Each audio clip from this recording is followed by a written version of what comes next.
کیسے روزے کی حالت میں جبکہ حرام ہے، اور اللہ کا قانون یہ ہے کہ اگر ایسا کیا تو 60 روزے رکھے یا 60 مسکین کو کھانا کھلائے، یہی تو ہے، غلام آزاد کرے۔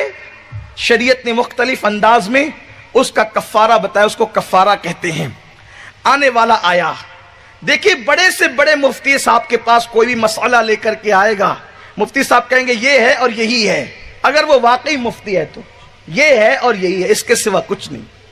الحمدللہ ہم سنیوں کے یہاں تو فتوے بکتے نہیں ہیں، ہم لوگ فتوے بیچنے والے، فتوہ فروخت تو لوگ ہم نہیں ہیں، اس لیے ہمارے یہاں جو بات برسوں سے کہی جا رہی ہے وہ بات آج بھی کہی جا رہی ہے، اور انشاءاللہ قیامت تک یہی بات کہی جائے گی۔ سبحان اللہ سبحان اللہ۔ اس لیے کہ ہماری شریعت جو ہے وہ پارلیمنٹ کی میز پر بیٹھ کر تیار نہیں ہوئی ہے، شریعت مصطفیٰ جان رحمت نے عطا فرمائی ہے۔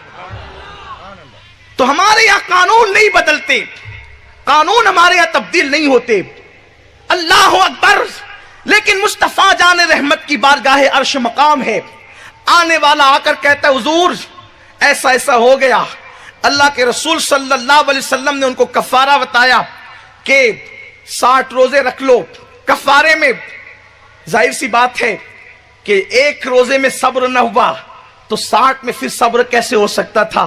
انہوں نے کہا حضور نہیں کر سکتا، 60 روزے نہیں رکھ سکتا، تو کہا 60 مسکینوں کو کھانا کھلا دو، کہا یہ بھی نہیں کر سکتا، غلام آزاد کر دو، کہا حضور یہ بھی نہیں کر سکتا۔ اللہ کے حبیب صلی اللہ علیہ وسلم کو وہ کہتے جاتے تھے نہیں کر سکتا نہیں کر سکتا۔ دیکھیے کوئی دوسرا مفتی ہوتا، مجیب ہوتا، تو وہ کیا کہتا؟ نہیں کر سکتے تم جانو، ہم نے تو قانون بتا دیا۔ یہ جو بات کہی جا رہی حضور صرف قانون بتانے والے ہیں، یعنی دوسرے الفاظ میں کتاب میں نبی کو ڈاکیا کی حیثیت دی گئی ہے، وہ تو صرف ڈاکیا کی طرح ہیں، وہ لاتے ہیں اللہ سے اور ہمیں پہنچا دیتے ہیں۔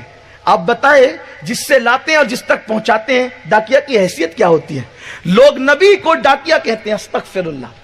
اللہ تبارک و تعالیٰ لوگوں کو ہدایت عطا فرمائے۔ پھر لوگ ہم سے کہتے ہیں اختلاف کی بات نہ کیا کرو، لوگ تو خود اختلاف کے کانٹے بوتے ہیں، اگر ان کانٹوں کو ہم اٹھائیں تو ہم مجرم کیوں ہیں؟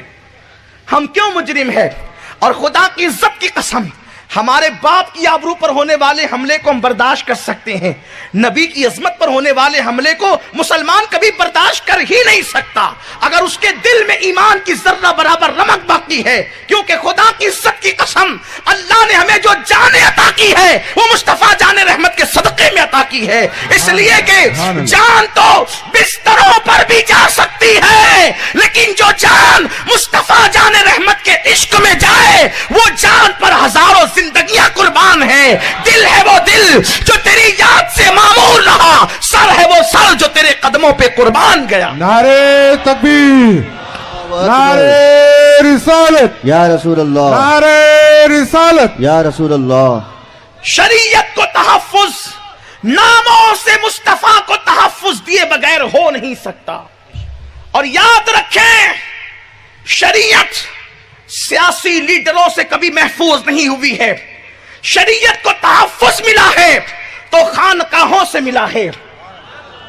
سیاسی اڈے ہمیشہ سیاست کے مخالف رہے ہیں، اکبر کا دربار دیکھ لو، مامون کا دربار دیکھ لو، یہ سارے جو دربار تھے جسے دنیا جلال الدین اکبر کہتے ہیں، لوگ اس کو اکبر دی گریٹ کہتے ہیں، وہ اپنے وقت کا بدترین ملحد جس نے دین الہی قائم کر کے شریعت کا مذاق اڑایا، لیکن جب سیاسی دربار سے شریعت کا مذاق اڑا تو خانقاہ سے سلسلے قادریہ کا وہ عظیم بطل جلیل جسے دنیا شیخ عبدالحق محدث دہلوی کے نام سے جانتی ہے، وہ عاشق مدینہ کھڑا ہوا، اور سلسلہ نقش بندیہ جس پر قیامت تک ناز کرتی رہے گی، وہ فاروق اعظم کا شہزادہ شیخ احمد سرہندی مجدد الفسانی رحمت اللہ علیہ یہ کھڑے ہوتے ہیں اور شریعت کو تحفظ فراہم کرتے ہیں۔ لیکن جنہوں نے شریعت کو تحفظ دیا ان کا صاحب شریعت سے قلبی دل کا تعلق تھا،